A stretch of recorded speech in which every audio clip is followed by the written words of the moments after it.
تمام تعریفیں اللہ تعالیٰ جل مجدہ الکریم کے لیے، درود و سلام نبی کرم نور مجسم شفیع معظم احمد مجتبیٰ جناب حضرت محمد مصطفیٰ صلی اللہ تعالیٰ علیہ وسلم کی ذات والا صفات کے لیے حمد و صلوات کے بعد،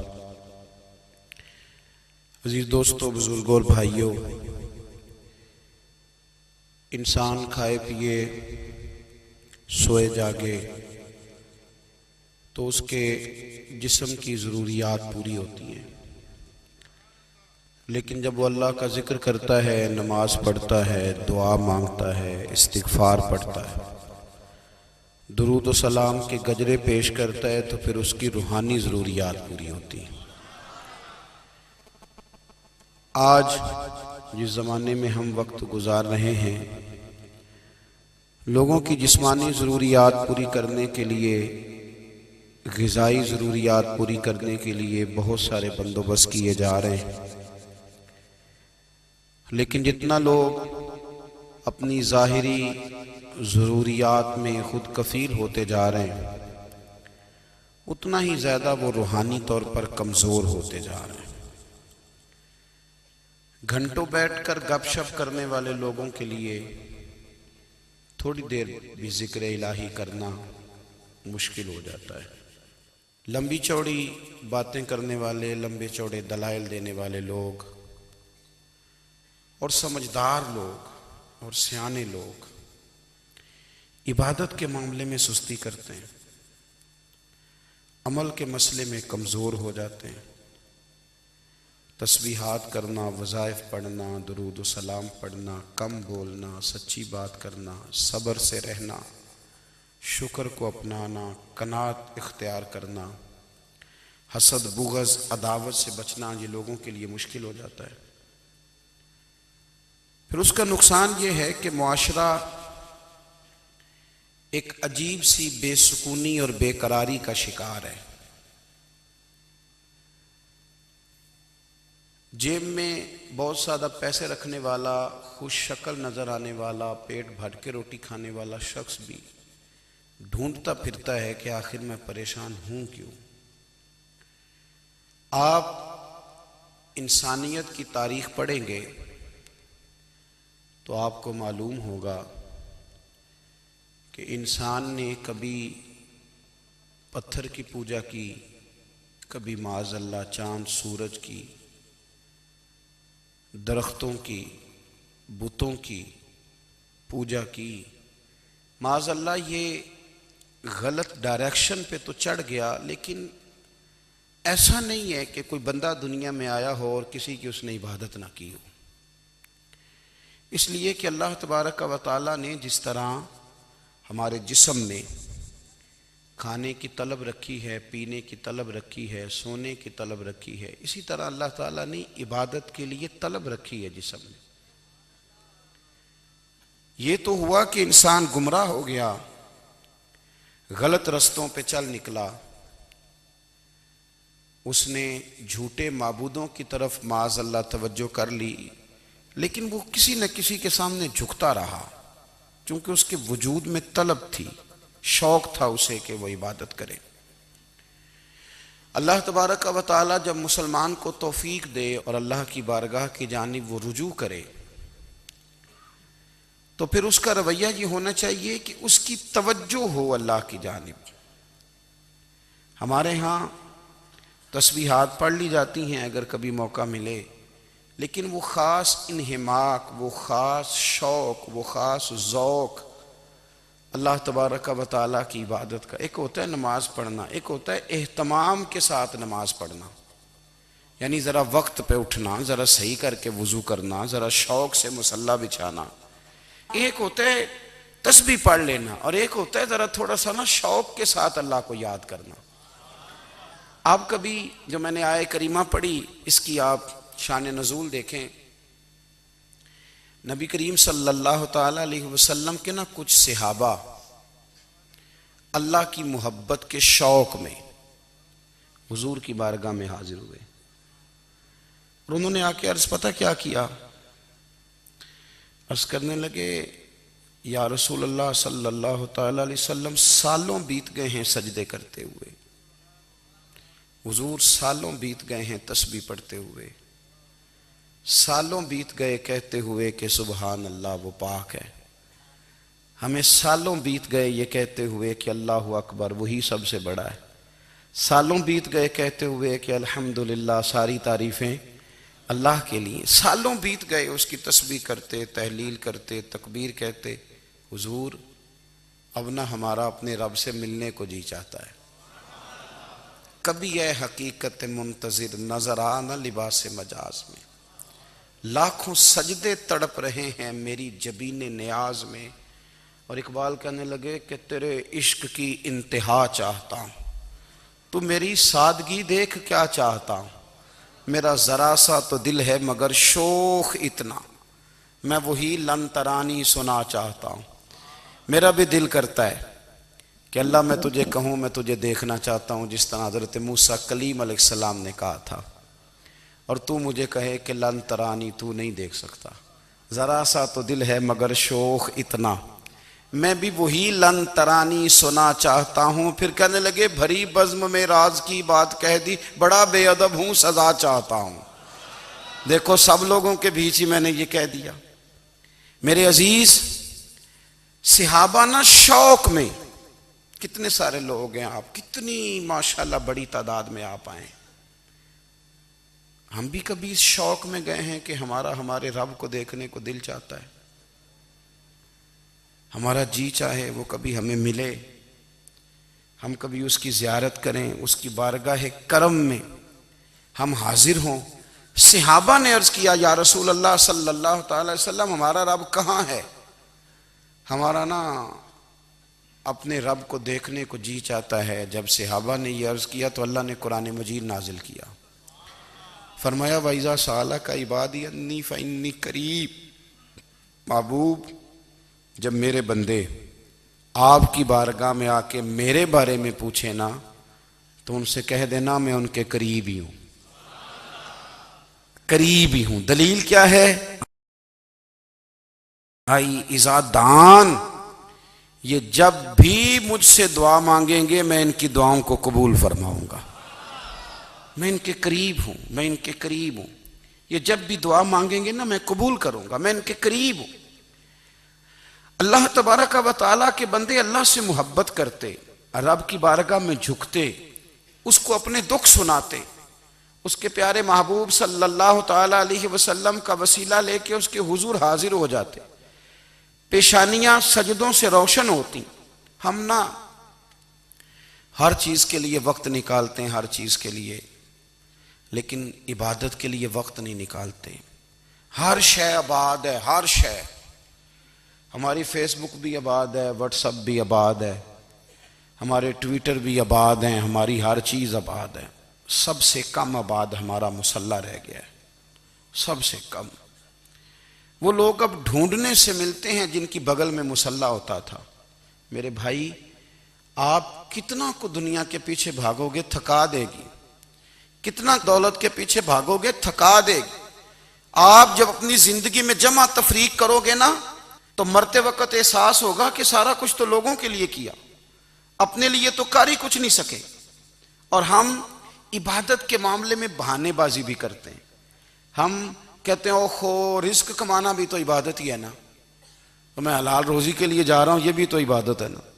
میری طرح کے لوگ کہہ دیتے ہیں کہ میں سویرے اٹھ کے مدرسے میں کچھ اسباق دیکھتا ہوں تو یہ بھی تو عبادت ہے، میں بیان کرنے کے لیے مطالعہ کرتا ہوں تو یہ بھی تو عبادت ہے نا، اتنے لمبے سفر کر کے ملک میں دنیا میں گھومتا ہوں تو یہ بھی تو میں عبادت ہی کر رہا ہوں۔ اب اسپیشل نفلوں کے لیے وقت کس طرح نکلے، اسپیشل کر کے تسبیح میں کیسے چلاؤں، میں سارا کچھ ہم بہانے بنا لیتے ہیں نا۔ میرا سوال یہ ہے کہ یہ ساری باتیں صحابہ کو، نبی کریم کو، دیگر لوگوں کو بھی تو پتہ تھی نا، لیکن آپ غور تو کریں 23 سال حضور کو وقت ملا، مختصر وقت ظاہراً تبلیغ کرنے کے لیے، پوری دنیا میں دین بھی پھیلانا ہے۔ گھر میں 11 ازواج ہے، 4 بیٹیاں ہیں، ان کی اولادیں، سارے کام کاج بھی دیکھنے ہیں، لیکن سیدہ طیبہ طاہرہ حضرت عائشہ صدیقہ رضی اللہ تعالیٰ عنہ فرماتی ہیں سارا دن تبلیغ کرتے، ہر غلام کے دکھ سنتے، گھر میں آتے تو اپنے گھر والوں کا خیال کرتے، کام میں ہمارا ہاتھ بٹاتے. قربان جاؤں، کہتی ہیں زمانہ سارا سو جاتا لیکن آمنہ کے لال مصلی بچھا لیتے.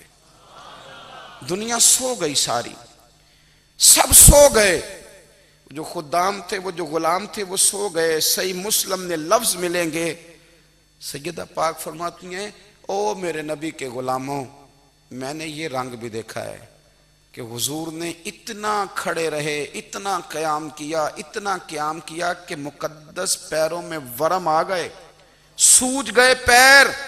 اتنے بڑے دل پہ ہاتھ رکھ کے نہیں بتا سکتا کہ میرے کبھی نماز میں پیر سوج گئے ہوں، کوئی نہیں بتا سکتا. بچوں کی روٹی کماتے تھک گئے بات الگ ہے، ہم سیر کرنے گئے تو تھک گئے بات الگ ہے، لیکن عبادت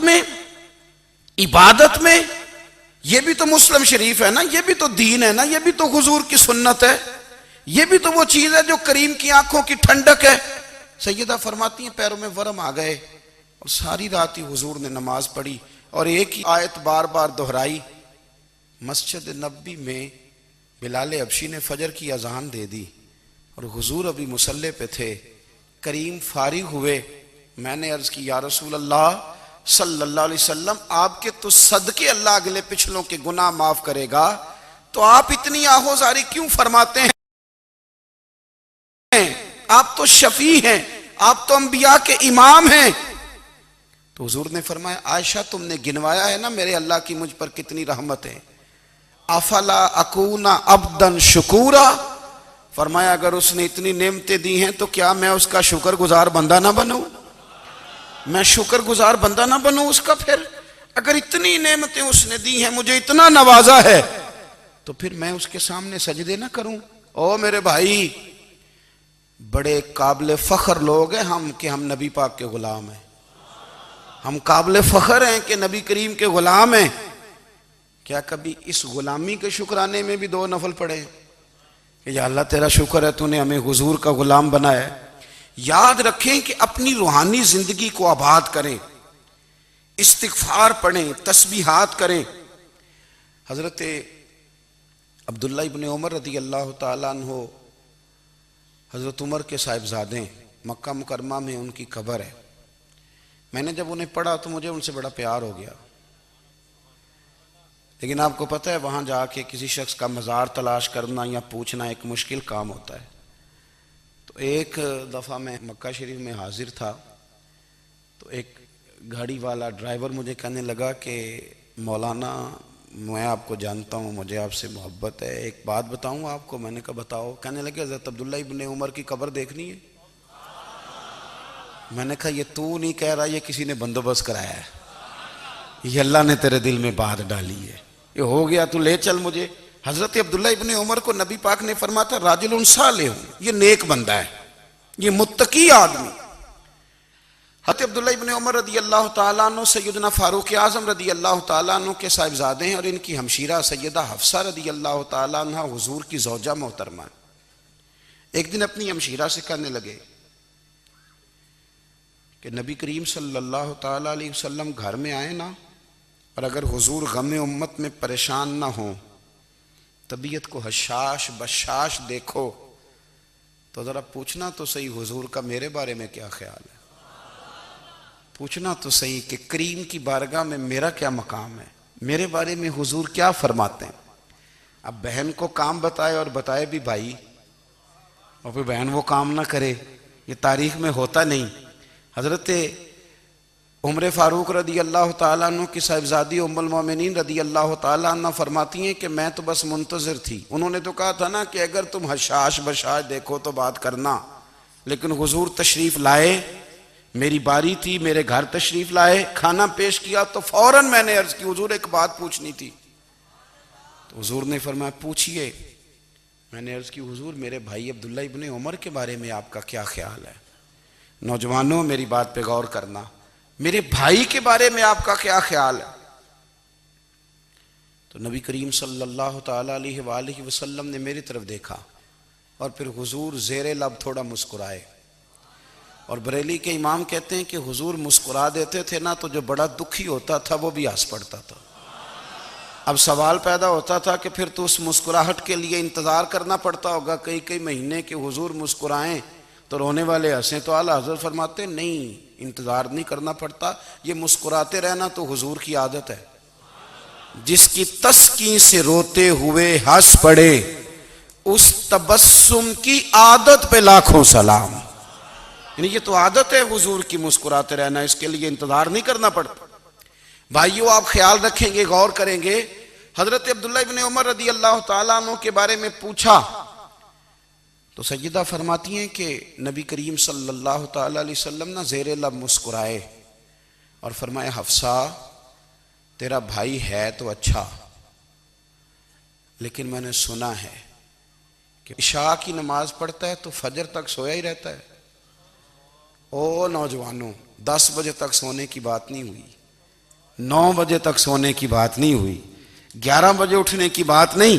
حضور فرمانے لگے میں نے سنا ہے کہ عشاء کی نماز پڑھ کے سو جاتا ہے اور فجر تک سویا ہی رہتا ہے، اسے چاہیے کہ تہجد کے وقت اٹھا کرے، اللہ کی بارگاہ میں حاضر ہوا کرے، آہوزاری کرے، سجدے کرے، عبادت کرے۔ اٹھتا ہے اور فجر میں جا کے اٹھتا ہے۔ حضرت جناب حفصہ رضی اللہ تعالیٰ عنہ کہتی ہے میں نے جناب عبداللہ ابن عمر کو پیغام دیا اور میں نے کہا میرے جوان بھائی سن، نبی پاک نے فرمایا ہے تو اچھا پر تہجد میں نہیں اٹھتا، نفل نہیں پڑھتا۔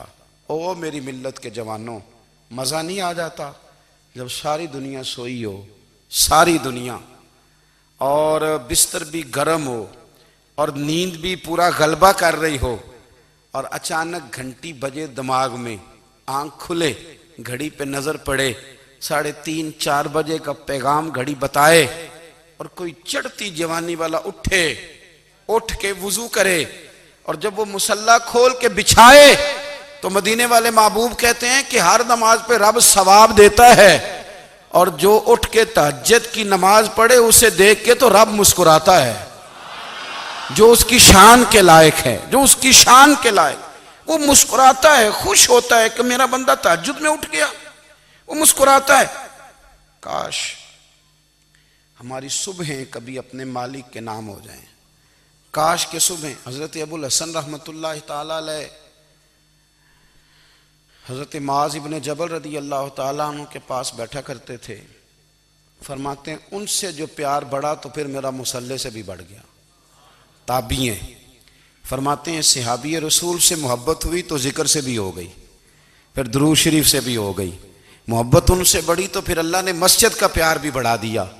آپ فرماتے ہیں کہ میری ہر وقت طبیعت چاہتی تھی کہ بس اللہ اللہ کروں، بس اللہ اللہ کروں، بس نہ میں ذرا تھوڑی جان چھڑاؤں لوگوں سے، کوئی 10 منٹ ملے تو میں کچھ 4 نفل پڑھ لوں، میں تھوڑا سا نہ بچوں لوگوں سے، اور مجھے تسبیح ملے تو میں نہ کچھ 400-500 دفعہ استغفار پڑھوں، سبحان اللہ، الحمدللہ، اللہ اکبر، لا حول ولا قوت الا باللہ، میں نہ تسبیحات پڑھوں۔ فرماتے ہیں کہ بچے تھے گھر میں 6-7، غربت تھی، کام ملتا کوئی نہیں تھا، اور میں کام چور نہیں تھا، کام ڈھونڈتا تھا، پر اللہ کی قدرت کے کام نہیں ملتا تھا۔ فرماتے ہیں کہ میں نے ایک دن اپنی اہلیہ سے کہا کہ آج میں پھر جاتا ہوں کام ڈھونڈنے، تو میری بیوی بڑی فرما بردار تھی، پر اس دن نہ غربت کے ہاتھوں تنگ آ کے کہنے لگی آج نانا کوئی تو چیز لے کے آیا، تو مجھ سے بچوں کی بھوک نہیں دیکھی جاتی، یہ سب روگاں دا روگ محمد جس دا نام غریبی، کنڈ بلا کے لنگ جاندے نہیں دوست یار قریبی، آج نہ کچھ لے کے آیا تو میں بچے لے کے میکے چلی جاؤں گی۔